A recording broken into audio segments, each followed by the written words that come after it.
I'm Charles James Hall. I'm the author of the Millennial Hospitality series. The series, in the series, I attempted to capture my experiences when I was in the Air Force in the middle 1960s.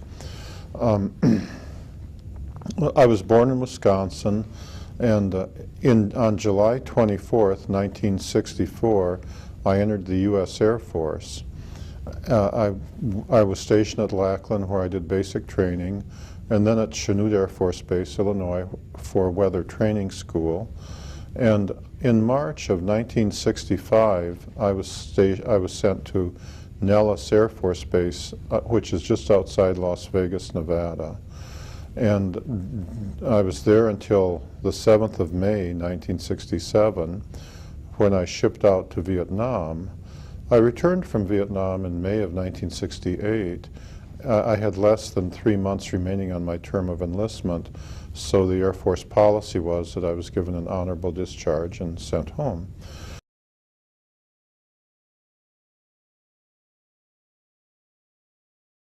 While I was at Nellis Air Force Base from 65 until 67, I spent more than 2 of those years out on the Nellis gunnery ranges as the range weather observer. I discovered that out on those bases, out on the ranges, there is a base that the Air Force maintains for aliens. And the Air Force maintains the outer perimeter. There is an inner perimeter, which the aliens maintain, and then everything inside the inner perimeter is treated like an alien embassy. Looking up the valley to the north, the base is in the mountains at the far end of the valley. It's probably 40 miles or so up there. There's 2 mountains up there. The base itself is in the mountain on the east.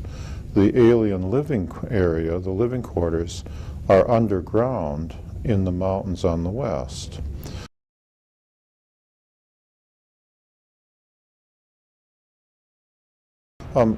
After I got out of the service in May of '68, I met my wife and married her in May of '69, my wife Marie, and we went to school in California. I have a master's degree in nuclear physics, a bachelor's degree in thermal physics, and over the years I also received a master's in business administration from Nova Southeastern University at Fort Lauderdale. During the 80s, when computers finally were good enough so that there were word processors, then I began writing my memoirs for my children and grandchildren. And those memoirs became the Millennial Hospitality series. I found that I wanted to convey to people, especially my children and my grandchildren, how it felt to be the weather observer and to have the aliens come down to where I was and to have to interact with them.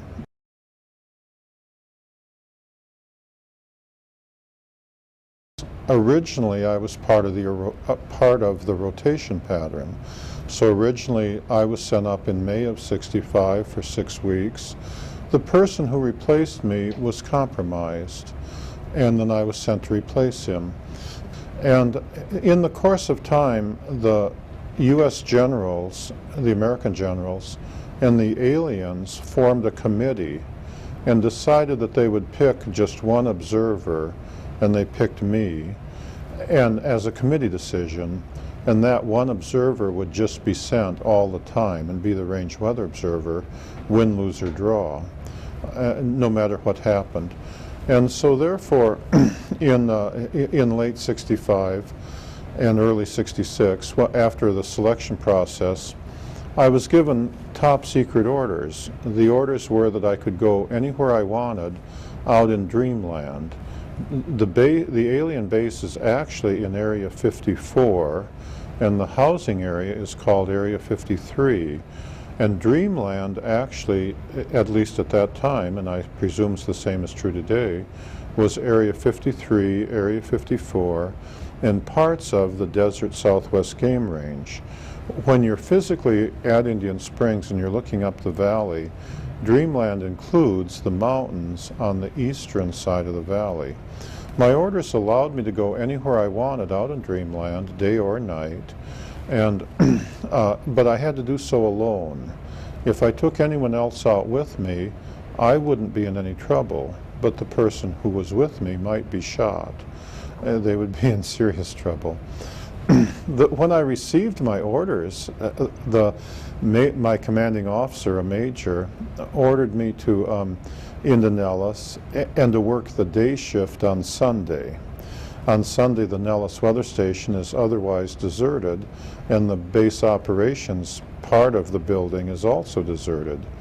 And then he came in at noon to the Nellis Base Commander's office, where the Nellis Base Commander and the number 2 man had also come in to deliver the orders, which they had received from the Pentagon. And then the MPs escorted the major with my orders in hand over to the weather station. The MPs stayed outside. The major called me in his office, locked all the doors, and read me my orders. The orders began by saying nothing I did would ever be classified, that I could tell anyone I wanted or not tell anyone if I didn't want.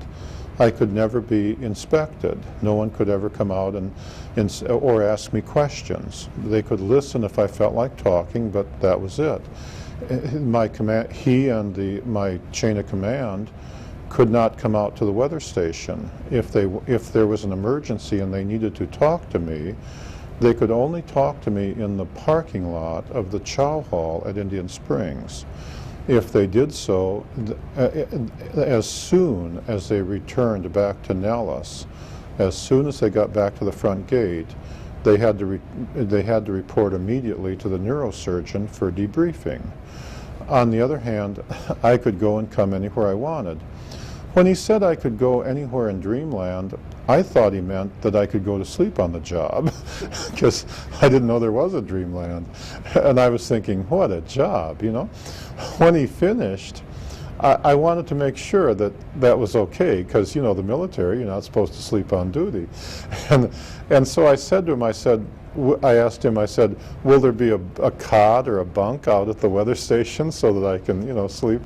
And he looked a little confused, and he said it was his understanding that Dreamland was a place, but that only I would know where that place was. And I thought, you know, he's just trying to be gentle and say, you sleep away, you know.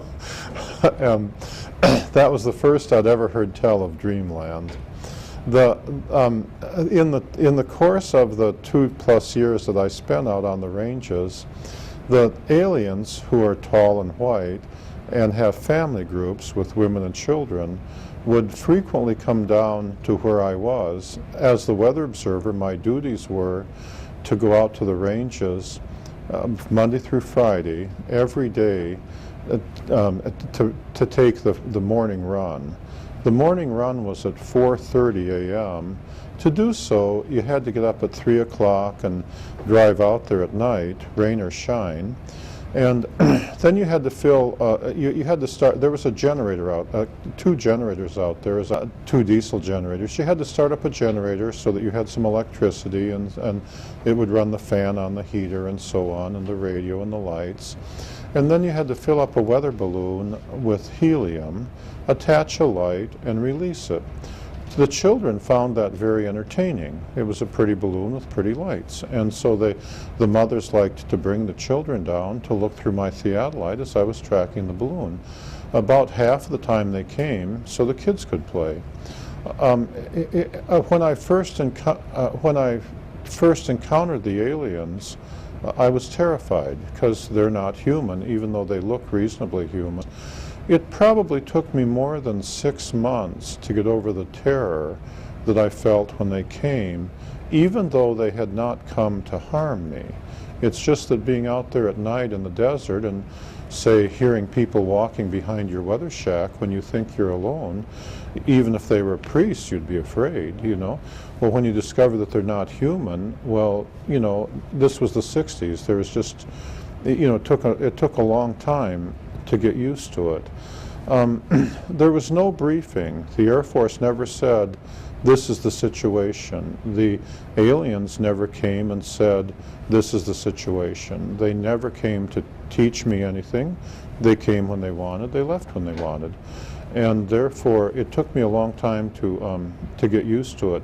Everything I know about the aliens, I had to figure out myself, or occasionally they would answer questions, but not very many, because they came for their purposes, and when they'd finished their purposes, they left.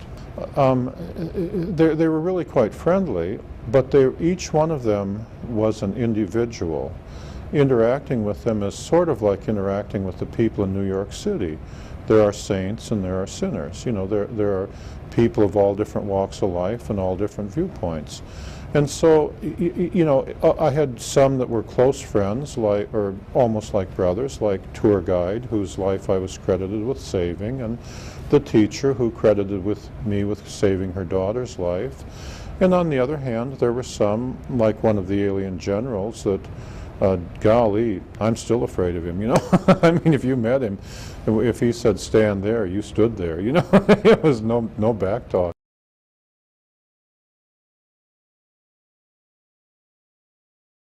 The alien doctor who was the doctor that did the medical work on the tour guide, their CIA names, he was just a nice guy, you know. He was the kind of guy that might come up and hug you if you let him. I never did. It freaked me out. But they just came in all different, you know, you had to deal with each one of them as individuals. It took a while to get used to that, and it became a process of getting to know each one to the extent that you dealt with them like people. The base that they have up in Area 54, they use that base the same way that the U.S. Air Force or the U.S. Navy uses their bases, the way the Navy would use a base in the Philippines or on an island in the Pacific. At the base, at the alien base, the tall white deep spacecraft arrive and leave on schedule. And they arrive typically at sundown on the night of the full moon. Because they're gravity powered. They are typically at the base for 2 weeks, and then they leave at midnight on the night of the new moon, because they're gravity powered, presuming everything is going well. During those 2 weeks, the spacecraft is refueled and repaired, and the people on board get off and stretch their legs. So at the base, there's a more or less permanent contingent of tall whites who are experienced in dealing with humans and typically who know English. And on the other hand, every 2 weeks, every time a deep spacecraft arrives, there's a contingent of new arrivals, many of whom have never seen humans before. And while the spacecraft is being repaired and refurbished, then the experienced troops, the experienced tall whites, typically take those new arrivals who are brave enough, take them out and show them the town. You take them out and show them what humans are like. And of course, me running my weather station, I'm the test human, you know.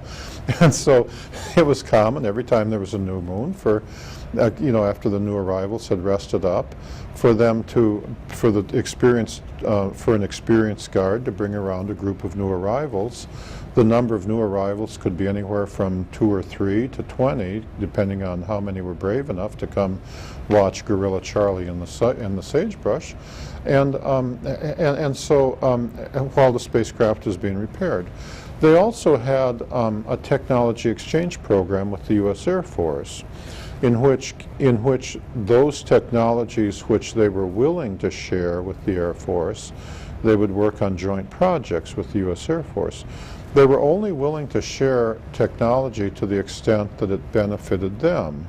For example, when the spacecraft was in port, they might need spare parts. Those spare parts might include radio equipment. Well, it was easier for them if they could just call up the U.S. Air Force and say, could we buy a new radio, you see? So it was and on the other hand, the Air Force and the Army can always use better radios, you see? And so it was common for them, so one area where they were obviously doing technology transfer was in the area of radio communications, so that we could build radios that they could use, and in return we knew how to build better radios. Some technologies, like the secret to how the secret to how they traveled faster than light, they were not willing to share. The idea of us having our own spacecraft traveling faster than the speed of light with nuclear weapons on board heading for their home planet, they didn't see where that was in their interest. And so when I say they were doing technology transfer with the Air Force, that was a negotiation where both sides mutually agreed that it was in their interest to do so. The tall whites live probably 10 times longer than we do. They live almost 700 years. And their spacecraft clearly travel faster than the speed of light. And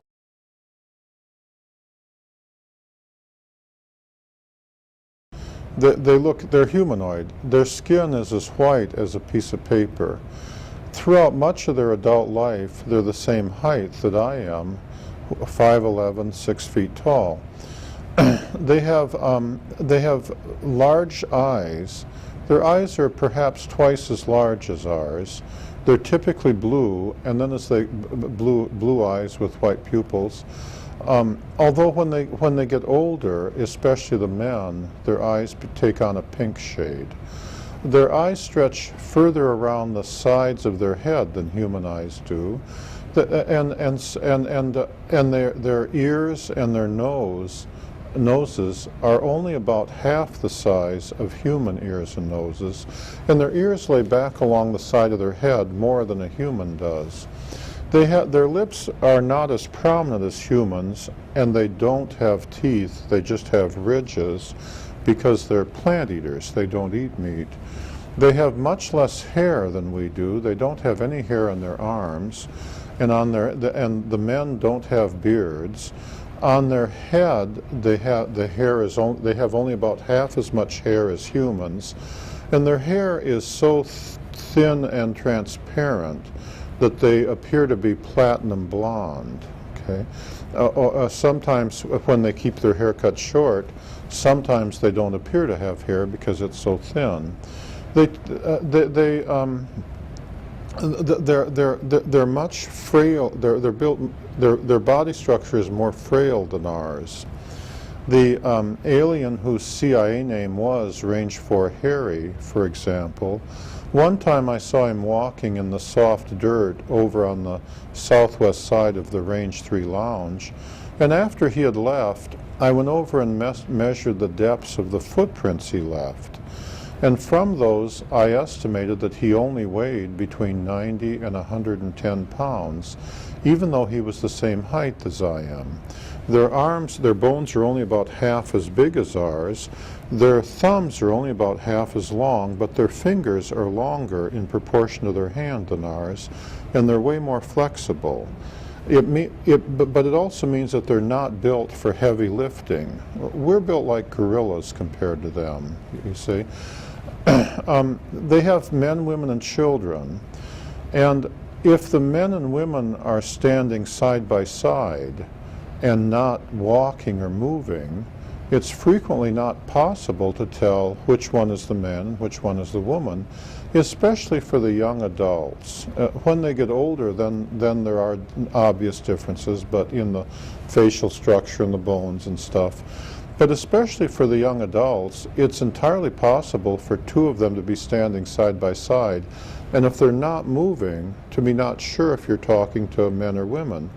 Once they start moving, though, then it's very obvious which ones are the men and which ones are the women, because the men are more like human men. When they walk, they kind of go pound, pound, pound, whereas the women are much lighter on their feet and much more animated.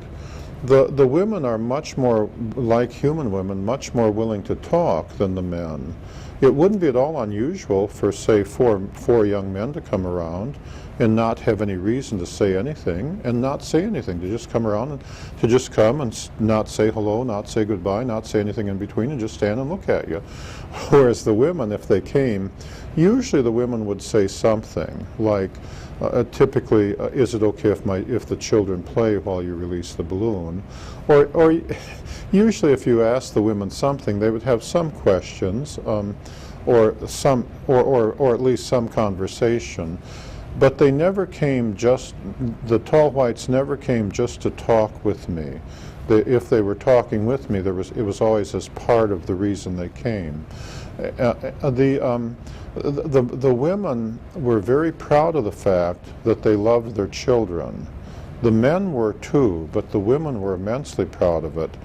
If a tall white lady came and she had children with her, a very common way for her to start the conversation would be for her to ask me, using English, which she had learned, do I understand that they love their children more than human women love their children?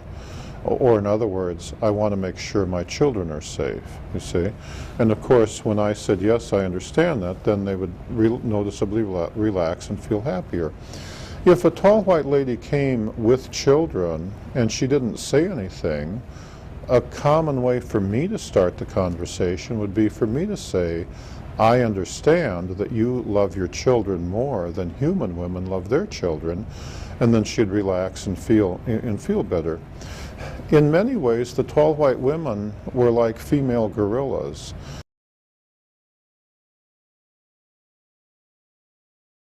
You could consider the children to be untouchable, okay? If you touch the children, the mother might kill you, no matter how pleasant she seemed, no matter how close the child came. So, for example, and I speak from direct experience, if I was standing by my theodolite and the child wanted to look through the theodolite and the child was right there, then there's no way in the world that it would be suicide for me to reach over and touch the child. That will upset the mother. And for example, on one evening, this tall white lady came who I had seen a few times before, but she wasn't a regular, and she brought 3 children with her. And she was somewhat older than the typical young adult, and therefore somewhat taller. She was 6'1", 6'2", and following the usual so-called protocol, she had come down the bunker road with her 3 children in an obvious manner to let me get used to the idea that she was coming with her kids. And then when she got to the end of the bunker road where the range boards were, she began approaching me directly. I was halfway across the square. And as she got closer, perhaps 20 feet, 15 feet, even though I'd gotten over my fear of the tall whites, because you had to treat each one as an individual, I found it a little intimidating that she was coming that close. And so I backed away from my theodolite towards the generator shack. And she said, is it okay if the children look in my weather shack while I took my report? And I said yes, and so I backed away to the generator shack and stood with my back to the wall of the generator shack and left her standing just to the northeast of my theodolite and, said, take all the time you want. And so then the 3 children went into my weather shack, like kids do, and they didn't touch anything or move anything, but they were just looking around out of curiosity.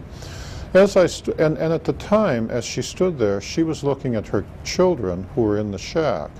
Now, I'm not sure they were all her children. Usually, when the tall white lady came with 3 children, the typical contingent, 1 would be hers and 2 would be the children of someone else. Typically, she'd be babysitting 2 kids and bringing 1 of her own. And so she was watching the children. I became concerned because I had a can of Coca-Cola, which was in a metal can, sitting on one of the shelves. Now, the tall whites wore suits when they came at night that put out a zone of fluorescent light and radioactive particles. The suits protected them from things, like if you threw a rock at them, the rock wouldn't hit them, it would get to that zone and fall to the ground. It also allowed them to levitate, especially the children, but they had to balance themselves when they did so. So the children might use the suits to levitate.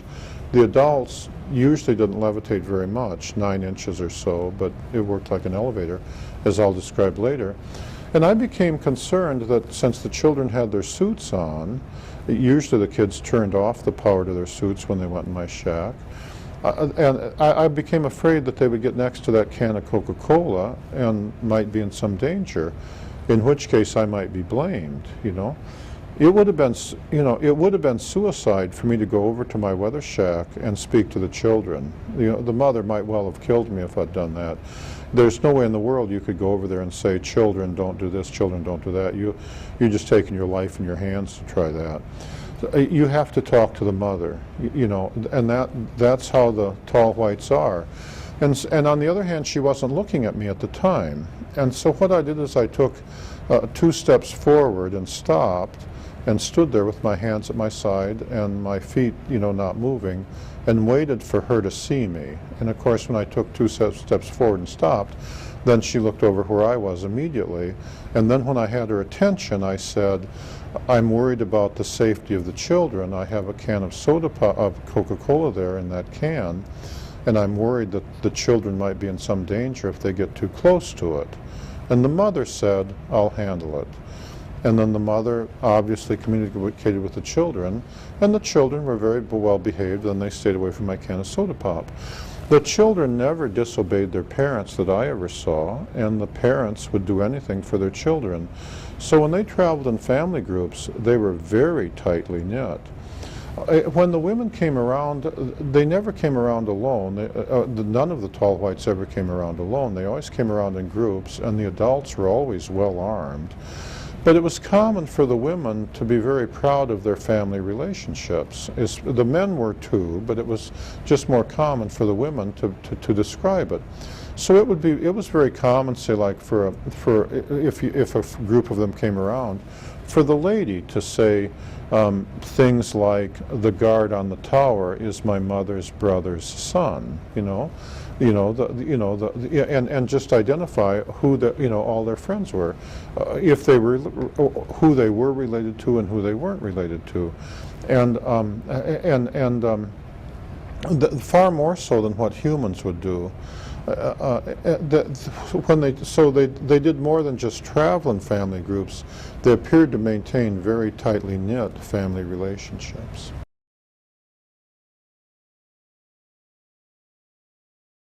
The tall whites live approximately 10 times longer than humans live. And they don't age the way we do. When they get throughout most of their adult life, as I said, they're about our height, 5'10", 5'11", 6 feet. But then when they get equivalent in age to a human who's perhaps 39 or 40 years old, and for them that's perhaps 400 years old, then they start growing again. Instead of aging the way we do. As they grow older, they go through several more growth periods. This is not necessarily good for them because only their bones and muscles grow.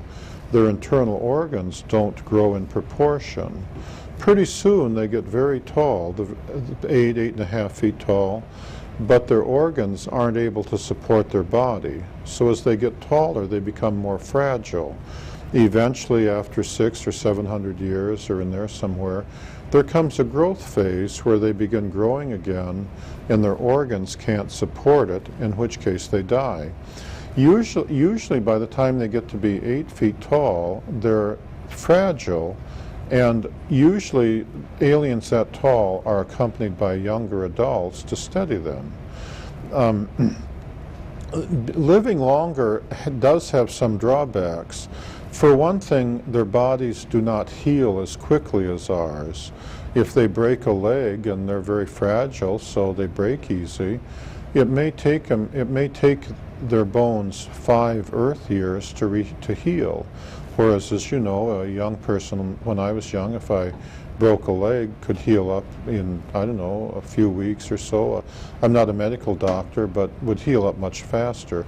Cuts and scratches, for example, when I was young one time, for example, and I was out on the ranges, one day I scratched myself in a very ordinary fashion in the morning, By the afternoon, it had already healed up nicely, and by the next day, I'd almost forgotten about it. The next day, a group of tall whites came around with the experienced tall white and some young arrivals, and they were very impressed that my body had already healed. For them, that would have taken several weeks to have healed up like that. Also, although they're considered to be more intelligent than we are because their nervous system runs 2 or 3 times faster than ours does, it does have some drawbacks. They tend to, when they're doing something, they tend to focus in on it more carefully than a human would. And they're therefore very easy to surprise when they're engaged in something. One time when a group of tall whites came around with the usual experienced guard and a group of new arrivals, it was the morning run, and I was young. I was doing what we all do. I was drinking soda pop, I was eating peanuts, I was talking, I was playing to the music. I was doing my balloon. I'd released a balloon and I was tracking my balloon at the theodolite, and I was singing some songs and dancing around too to some Mick Jagger songs, all kind of at the same time while writing down my numbers. And one of the new arrivals asked the experienced guard, are all humans able to do that? Because I was multitasking. The tall whites wouldn't have done it that way. They would have just eaten and concentrated on eating, or they would have just taken the readings and concentrated on the readings, or sang their song and concentrated on singing their song. For that, and so they appreciated, as I did, one of the first agreements that I negotiated with them. We agreed that they wouldn't come up behind me and scare me. They could do so very easily. And I wouldn't come up behind them and scare them.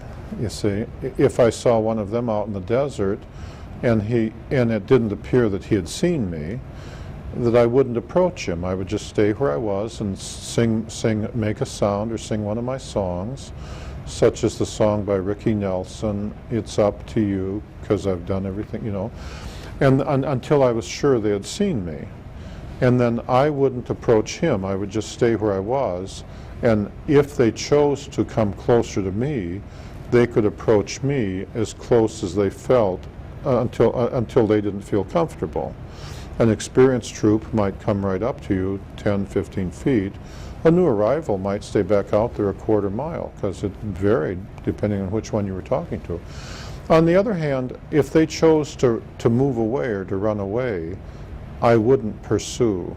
Okay, I would stay where I was, and they could, and they could leave, and they could come whenever they wanted and leave whenever they wanted.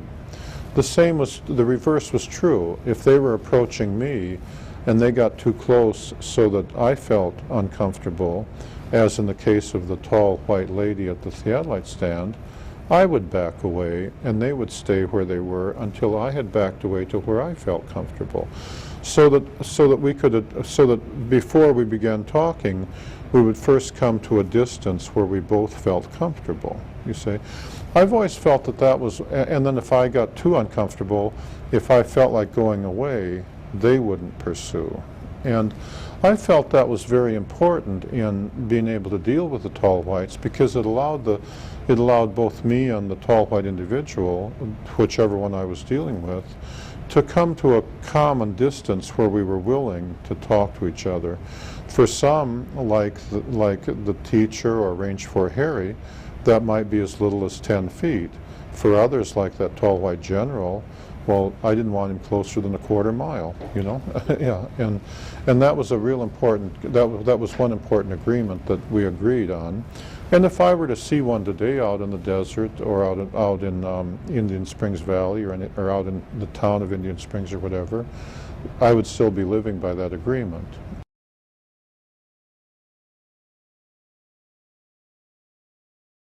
I have a master's degree in nuclear physics, and I believe that I figured out how their deep spacecraft worked, at least in general detail.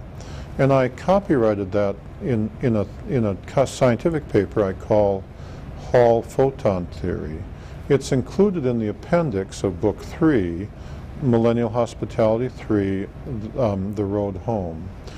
I believe their scout craft and their deep spacecraft had a double hull construction. And for example, in the case of the scout craft, in between those two hulls, they had what appeared to be 1,000 miles of fiber optic windings. They built the scout craft using materials supplied them by the U.S. Air Force.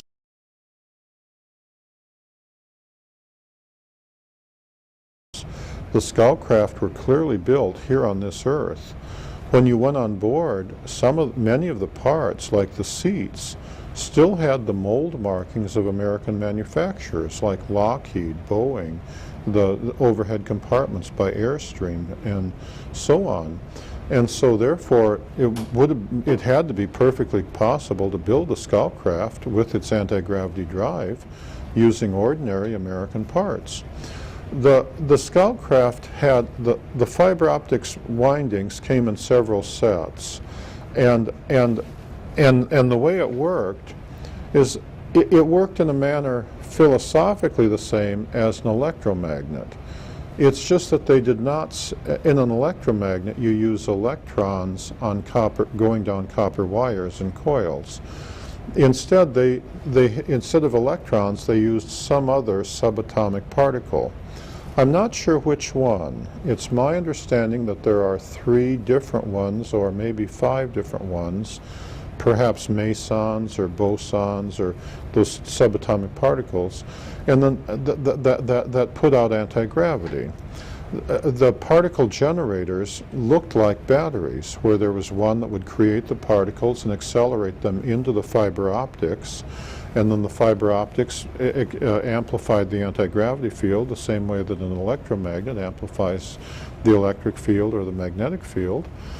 And then there was another one that picked up the particles. Of course, they had to be refueled after, they had to be recharged just the way a battery has to be recharged. The same technology was used on their suits, the ones that allowed them to levitate. And if they were running the suit at full power and they came out from their rest area at 11:30 at night, then by 5:30 in the morning, the suit was almost out of power. So that the batteries they had on their suits would only last 6 hours or so. The batteries on the deep spacecraft obviously also had a limit to how long, had to be recharged periodically. Although I'm not sure how long that limit was, but it perhaps depended on the craft. The deep spacecraft would arrive and leave on schedule, and the shortest schedule was 2.5 months. The longest schedule that I saw was 5 years. So they had to be able to carry fuel to recharge the batteries for that long, or their technology had to allow the batteries to be recharged for that long. But they did have to be recharged. You did have to periodically stop and put in a new power source. The outer set of coils served to streamline the craft for travel within space itself. And when the outer set of coils were powered up, it also protected them from the forces of acceleration and deceleration. As I described in Book 2, it was common to see the scout craft, if it were sitting out in the desert some distance, and perhaps say 3 miles, when it was sitting there unpowered, it would just look like a white ellipsoid with windows and the way you'd expect. When they powered up the outer set of coils, it would take on a fuzzy appearance. The outer field obviously protected them from radiation in space as well. Then when they lifted up off the desert, if they had the outer coils energized, they were capable of tremendous performance. It was common to see the scout craft accelerate from 0 to 8,000 miles an hour, travel just a short distance, like 7 miles or 10 miles, stop and set down again, and then turn off the coils. The people on board didn't belt themselves in, they just sat in chairs the way we do, because they didn't feel the force of acceleration.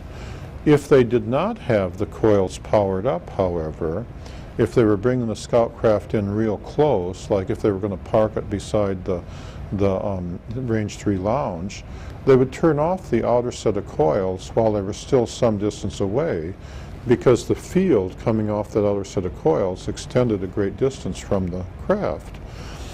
Of course, before they turned off the coils, they would first slow to maybe 3 or 5 miles an hour, and then once they turned off the coils, then they drove it like a baby buggy, okay?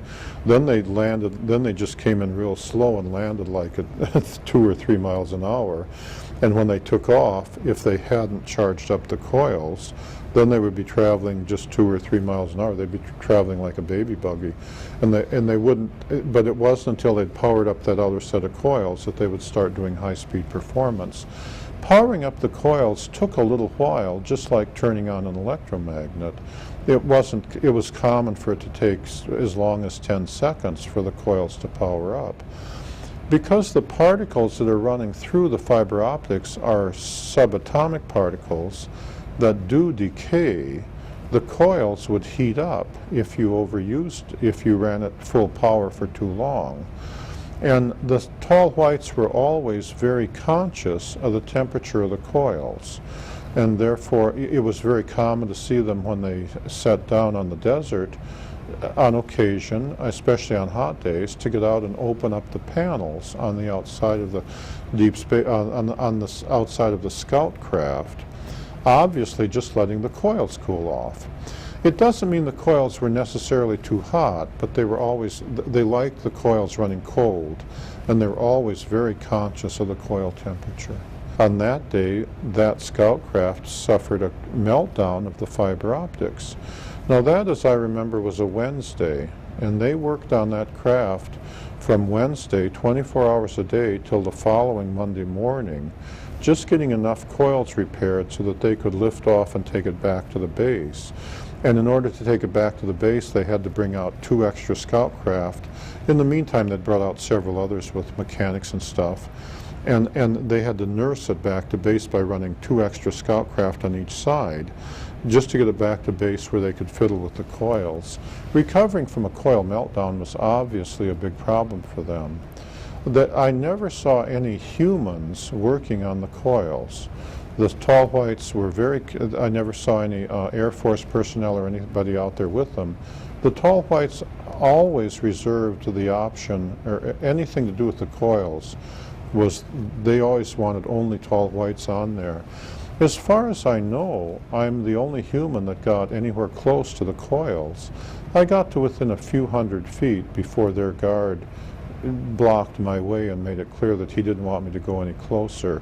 It might have been because, since they're running subatomic particles, maybe he was just concerned about the radioactive fields coming off it, but he didn't want me up there touching them or anything, you know.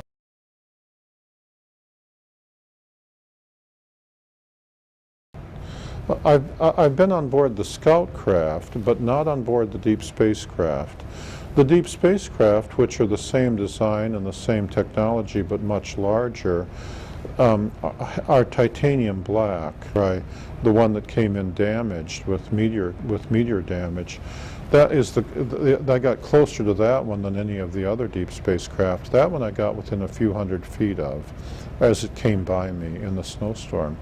And so I did see a great deal about the deep spacecraft, but the only creatures I ever saw in the deep spacecraft were the tall whites themselves.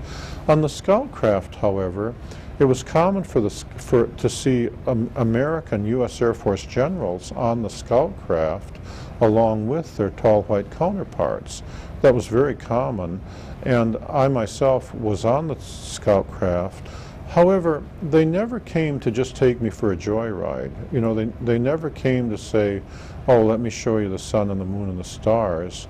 I don't know, maybe they would have if I'd asked them, but they knew that we had rank and that I was an enlisted man, the lowest of the low. You know, if there's a latrine to be cleaned, I'll be the one doing the work. And they were well aware that generals who show up with 4 stars were given the orders, and I was pretty much taking them. You know, so it's not like they, you know, and it's not like they ever came purely to entertain me with their scout craft.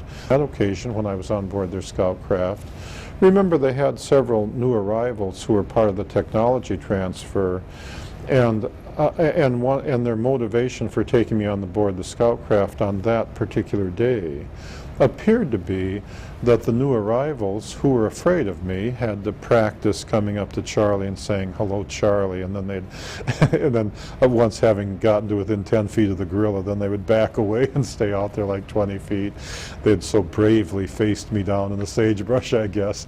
But I guess what they were thinking of, I believe what they were thinking of on that day is that they were going to suggest to the American generals additional technology exchange projects, and I think they were using me as the test guinea pig to take me on board the scout craft and show me their living quarter, show me what was on board the scout craft, and then they could test my reaction to what I thought was good and what I thought was, you know, what I was impressed with and what I wasn't with.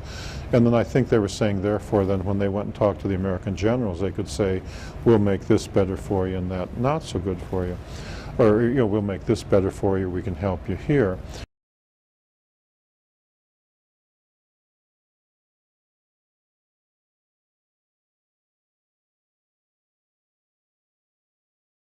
The scout craft was made completely out of American parts and looked like an RV trailer.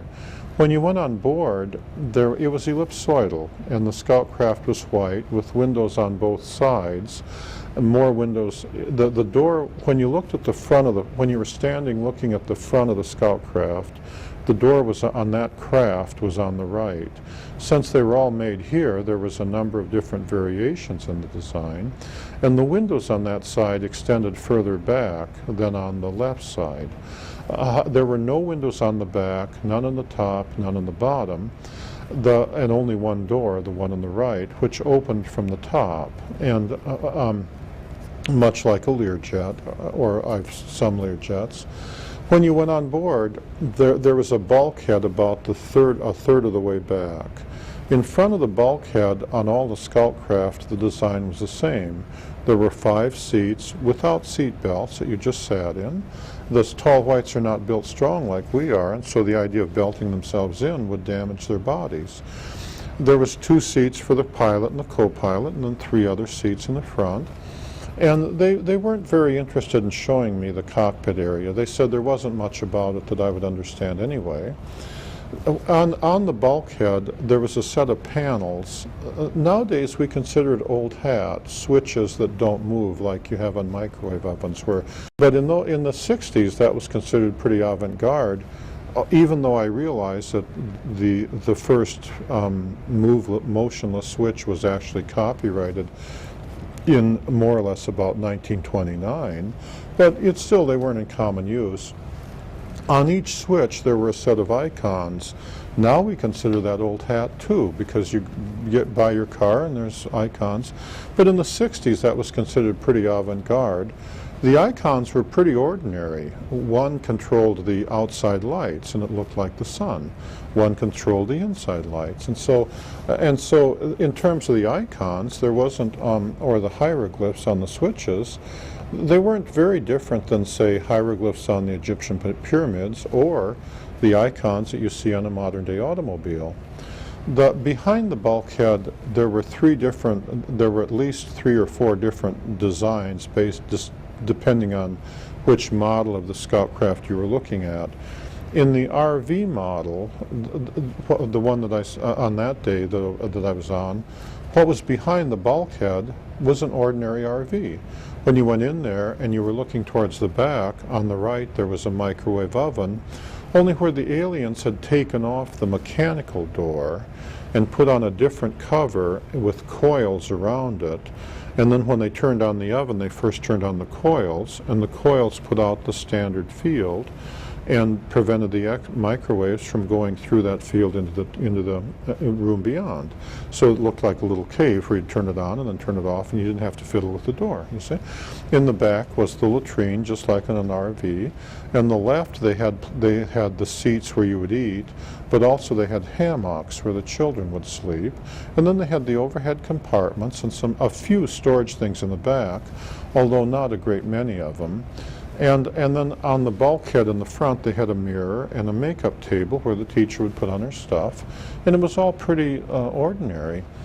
That was the RV model.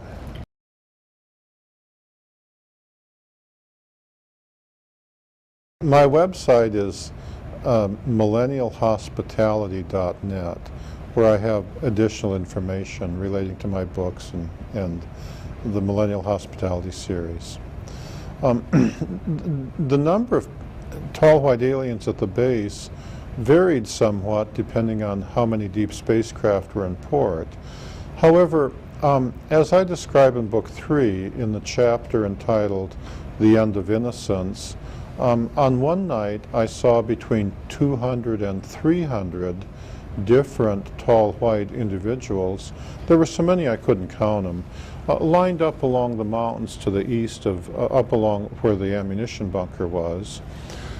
On the night that the tall white lady known as Pamela was supposed to finish her final exam to be head of the technology transfer team to go into Livermore. On that night, as I describe in my book, she panicked and failed, but in amongst those 200 or 300 tall whites, and that's just an estimate because I couldn't, it was a crowd of people and I couldn't count them all. There were also American Air Force personnel, nobody below the rank of colonel. There was like a 4-star general, a 3-star general. There were several of them. There were also several American government people in civilian clothing over there. The tall white individuals that they were talking to appeared to come from all walks of life. Some of the tall whites were clearly the tall white equivalent of generals. Others were clearly the equivalent of tall white civilian government people. But there were an awful lot of tall whites who weren't obviously part of the military, but were just women and children. At one point, for example, the tall white lady whose CIA name was the teacher was standing out in front of the line with a group of children around her and was pointing out the position of the balloon that I had released and where it was in the sky for them to all watch the balloon floating. And so the tall whites had a social structure, a division of labor, very similar to our own. And so some were military people, some were medical people, and they had personalities accordingly. On that night, there were, I counted between 35 and 50, perhaps as many as 75 scout craft that had parked in the part of the desert that I had dubbed the parking area. There were so many I lost count of the number of, I couldn't count them all. But I estimated that somewhere between 35 and 50 was a reasonable count, but there may have been 75.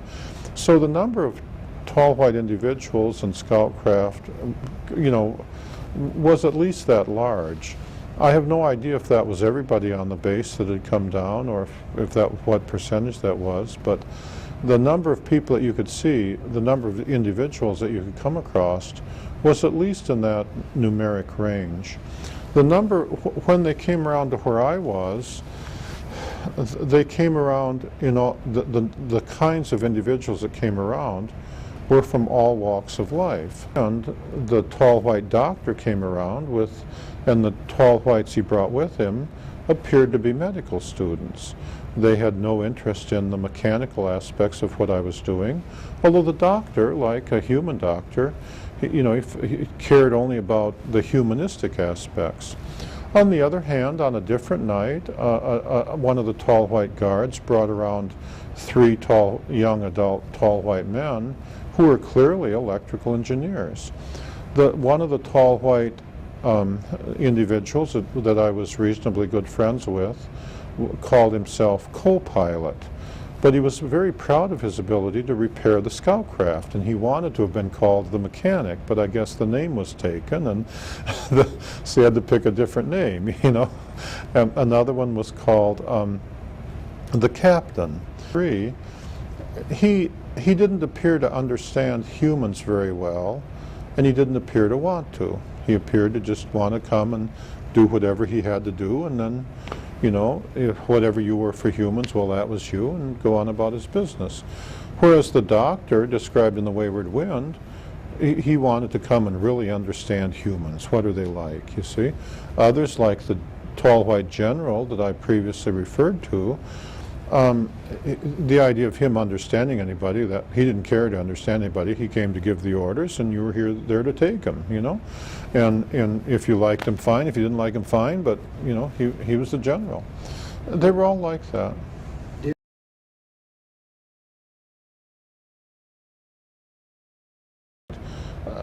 The teacher was there and with the guards, and the children were playing on the steps of the control tower. And I walked over close to her, 10 feet or so, and on that night she was willing to answer a few questions. And I asked what she thought of humans and the planet Earth. I asked her how it compared with other inhabited planets that they had seen. And she said that they considered the Earth to be a cold, desolate wilderness.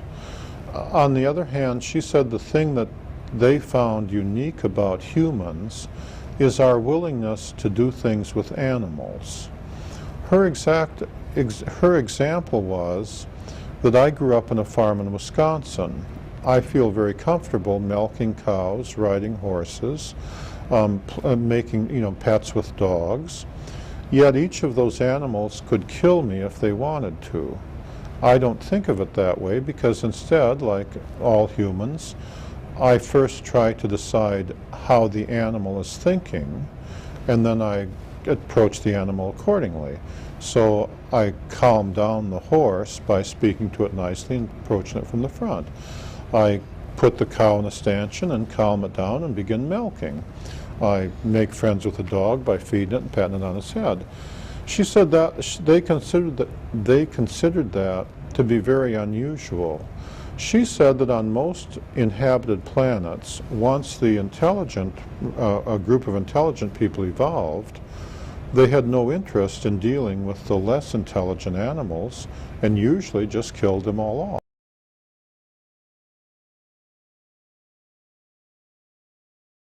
You know, they had no intent. That she pointed out that I felt comfortable with pets of cows, making pets of dogs, making pets of, you know. She referred to the time a few days earlier that I'd been down playing with some of the dogs that really weren't my dogs, but from people that lived in the housing area, feeding them and teaching them to roll over and sit up.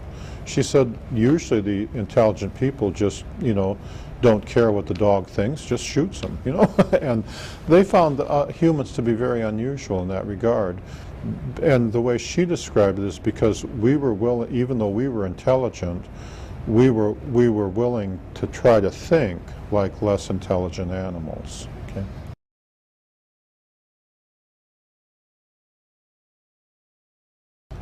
They always came armed. Now the children weren't armed, and the adults that were very old typically weren't armed. But the young adults and the adults that weren't too fragile, they always came armed. Their weapons typically appeared to be look like white pencils with a certain squarish cross section. The young adults typically carried weapons that were perhaps 6 inches long. The older adults typically carried weapons that were longer, presumably with greater power. The weapon worked like a microwave laser. The weapon could be adjusted for frequencies appropriate for different elements. If they adjusted it for the frequency of sodium, for example, in the human nerves there are sodium atoms and calcium atoms. And if they adjusted it for sodium and fired it at you, it would make it seem like you were getting an electric shock. Like, you know, depending on the power of the weapon, it would feel like you just touched a high voltage wire of 100,000 volts and was extremely painful. If they set it high enough, they could kill you by just going zappo and you'd be electrocuted. If they had it set low, then it would just give a tingling affair, and you know. They never actually used the sodium setting on me, but I did meet, for example, a CIA guard who said that one day he had been walking with the teacher, coming down the steps of the Capitol building. And because their bone structure is slightly different than ours, he wasn't familiar with the way they look when they're walking down steps. And he said they were partway down, and it looked to him like the teacher was going to fall. And so without thinking, he reached out and grabbed her by the elbow to steady her. And he said she almost killed him. She jerked the weapon, set it to the sodium setting, and had him down on his knees saying, "You think we're fools? You think we're idiots? You think I'd come here if I couldn't take care of myself?" And she said, you know, it was all he could do to breathe when she used that weapon on him, and he was absolutely terrified of her. You know, she put him through 5 or 10 minutes of, you know, who's giving the orders and who's taking them, you know, and it was nothing but yes ma'am, no ma'am. And and they never did that to me, although in addition to the guard, I met a number of guys they had done that to. Another set, if they moved it to the calcium setting, then it was like putting you to sleep or calming you down. So like if you were standing there and they did it to you, you might not be able to move your feet, but you wouldn't actually feel terrified. They didn't use the calcium setting very often.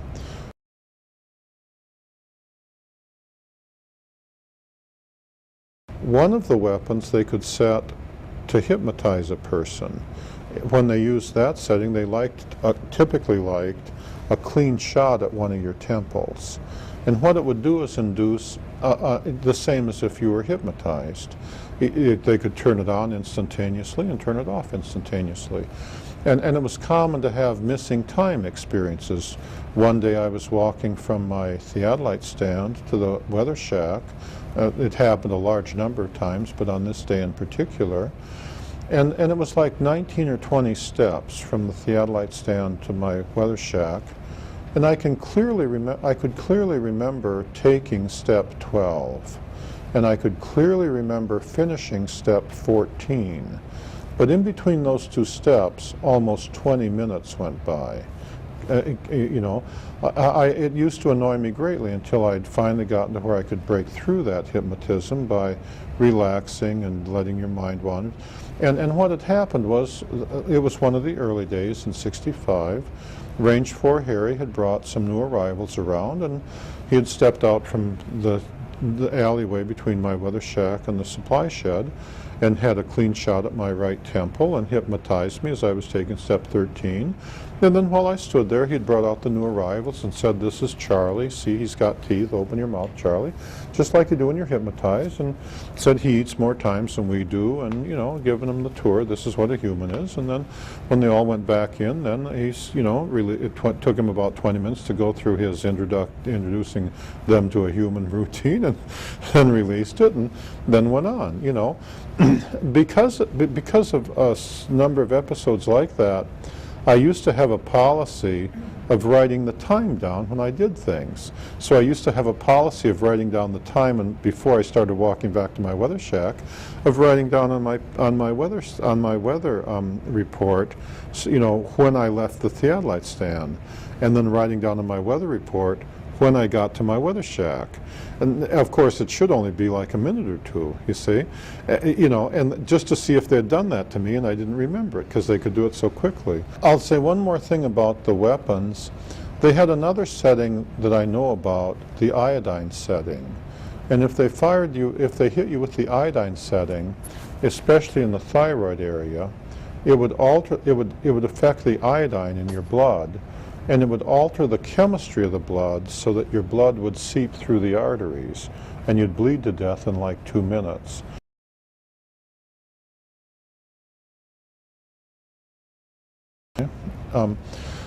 Now, nothing I did was ever classified. Nobody ever gave me a briefing before I went out there. Nobody ever gave me a briefing when I came back.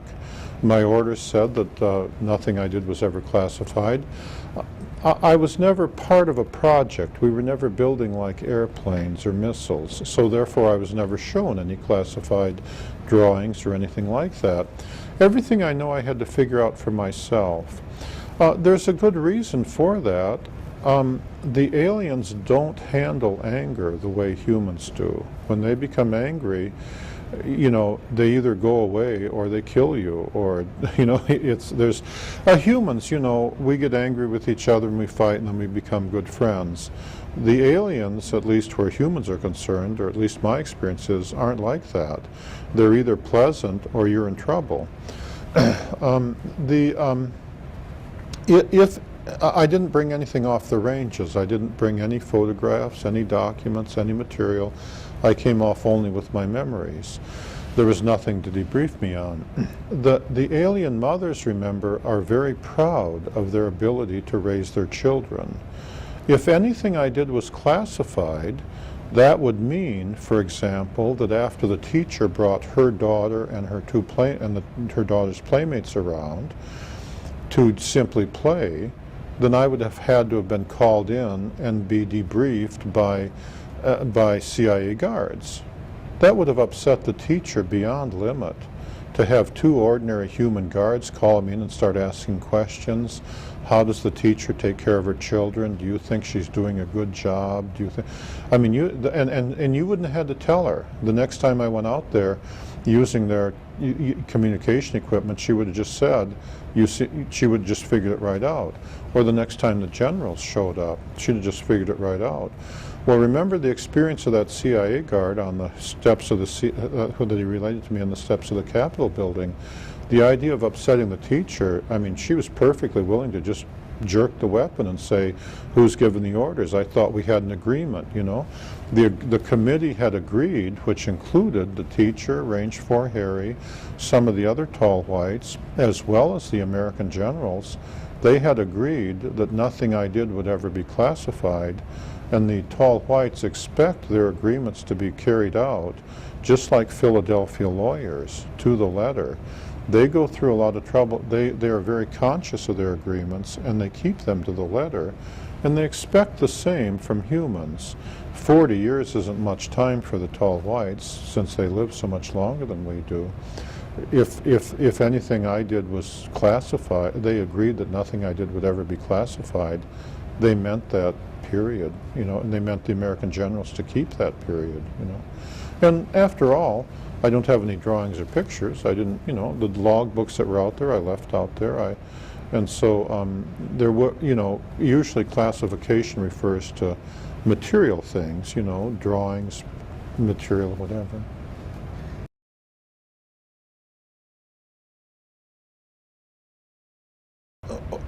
When I was out there, I never observed the aliens to do anything magical. They were very good at building craft that traveled faster than the speed of light. They did not travel in time. I never observed them traveling to another dimension. I never saw, they're not angels, they're just creatures like us. I'm very religious, I'm Roman Catholic, that angels are angels and aliens are aliens. They did not come to teach me anything. They came for their purposes. They didn't, currently it seems to me that American physics is kind of in the reverse Galileo position. In the time of Galileo, religious leaders required that scientists think inside the box, and scientists like Galileo wanted to experiment and think outside the box. Now, however, the situation appears to be reversed. American physicists seem to think that Einstein was always and forever perfect and complete, and so American scientists keep thinking inside the box. In Hall photon theory, my belief is that inside the photon there is a third field, but currently the box says there's only two fields. Most scientists won't consider it. They're insisting on thinking inside the box for religious reasons, pretending it's science, you see. As I describe in the appendix of Book 3, I show in a scientific manner how scientists should be approaching that. Currently, it's the religious leaders who are willing to consider guys like Monsignor Balducci, I believe, and so on, who are willing to think outside the box and say, of course, there can be intelligent life on other planets. One of the biggest shocks that I had to overcome in 1965 and 66 was once I realized that they were real, they were here, and that Einstein was wrong, and that God created life on many, similar to us, on a whole bunch of different planets.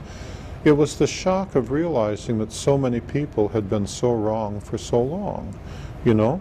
I mean, once you saw their craft come in, floating on the gravity field in perfect silence and landing, it was the shock of saying, how could so many American scientists not have discovered that, or not even be trying to discover it, not even be thinking about that? And likewise, from a religious point of view, it seems the teacher herself, one time on a different night when I went over there and I was talking to her, and she was willing to answer a few questions. She was teasing me because they have a dry sense of humor, and they liked to outthink me, and they could do so very quickly or very easily. And she said, and I was saying, she was making a long story short. She was pointing up to the stars in the sky, and she said, "You can see all the stars in the sky. Surely you didn't think you were alone." And at the time I had, you know, and then they were all laughing, you know, surely you didn't think that whatever life was on the earth wouldn't be repeated on the other stars, you know, and I had, and then they were all laughing. Boy, is he silly, you know.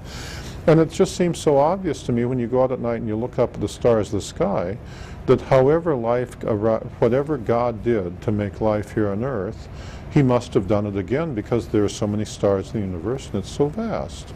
And religious leaders are willing to think outside the box. Whereas now when I go and I talk to the scientists and stuff, they all start with this box called Einstein. Einstein himself never claimed to be perfect and complete, but all of his followers seem to claim that he was perfect and complete. And I think that's one of my observations is that box they're in.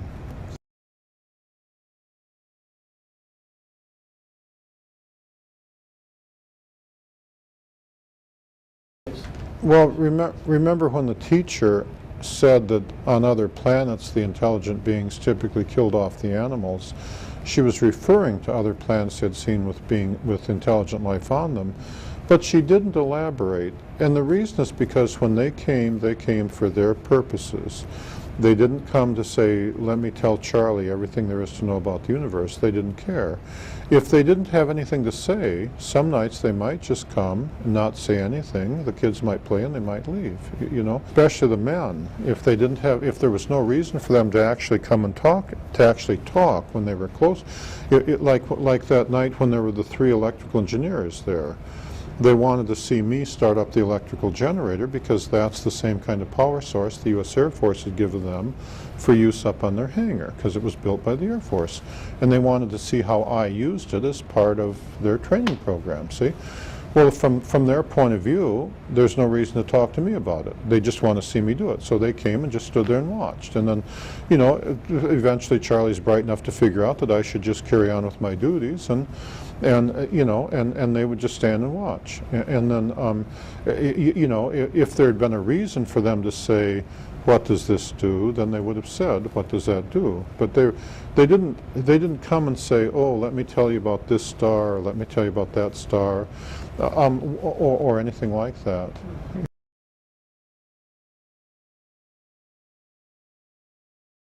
One of the things I had to do is put aside the baggage of Hollywood. We all know how Hollywood thinks things are supposed to go. According to Hollywood, when aliens come, there's supposed to be lights in the sky, and they're supposed to be pretty colored and move fast and have clever formations, and then they're supposed to land over there, and somebody's supposed to come out and do weird things. I really wasn't ready in the 60s for the idea that I would just walk around the corner of one of my weather shack, and there would be a man standing there the day I did at Range 1, and he wasn't human, and he was just standing there looking at me, and what he was doing is guarding the play area where the teacher and the children were playing. And you hadn't seen the craft, you hadn't seen the scout craft, you hadn't seen him come, you hadn't seen him leave.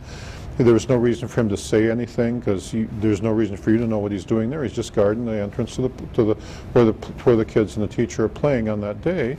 And if you feel like standing there and looking at him, well, that's fine with him. If you feel like running away, that's fine with him, because he's not human. He sees it differently, and it took me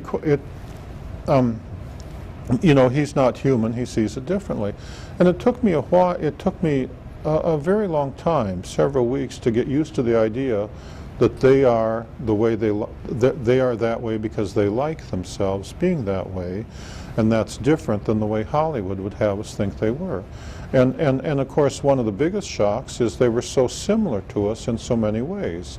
They love their children, they have a dry sense of humor, they love to tell jokes and laugh, and they get bored out of their gourd up in the base.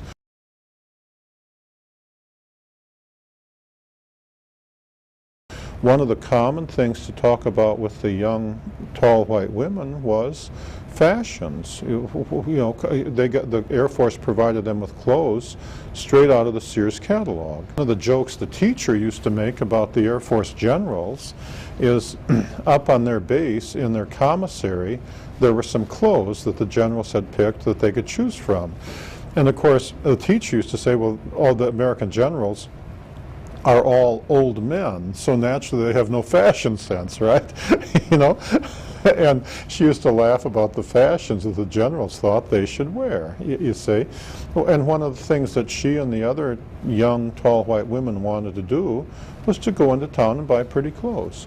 And of course, we don't think of aliens that way, but when in my weather shack, I used to have a Sears catalog, a Montgomery Ward's catalog, a J.P. Penney's catalog. We had outdoor plumbing, and so I had several copies of the catalogs for several reasons. And one of the things that the young, tall white women used to like to do is to come through and look through my catalogs. And what they'd be looking at are women's clothes. Sometimes when you'd see them out in the desert, or especially on the morning, what they'd be wearing were clearly clothes straight out of the Sears catalog or the Montgomery Ward's catalog, and they were very, they were as proud of the new clothes as any Earth woman would be. And the teacher was very proud of her ability to dress up and look like a nurse, and it took me a long time to get over the baggage from Hollywood, because every time you look at a Hollywood movie, aliens are supposed to be weird and different, Yeah, and I really, it took me, it was such a shock to have like the teacher walk in with, wearing a new dress that she had bought from Sears and proudly show it off and say, what do you think of my dress, Yeah.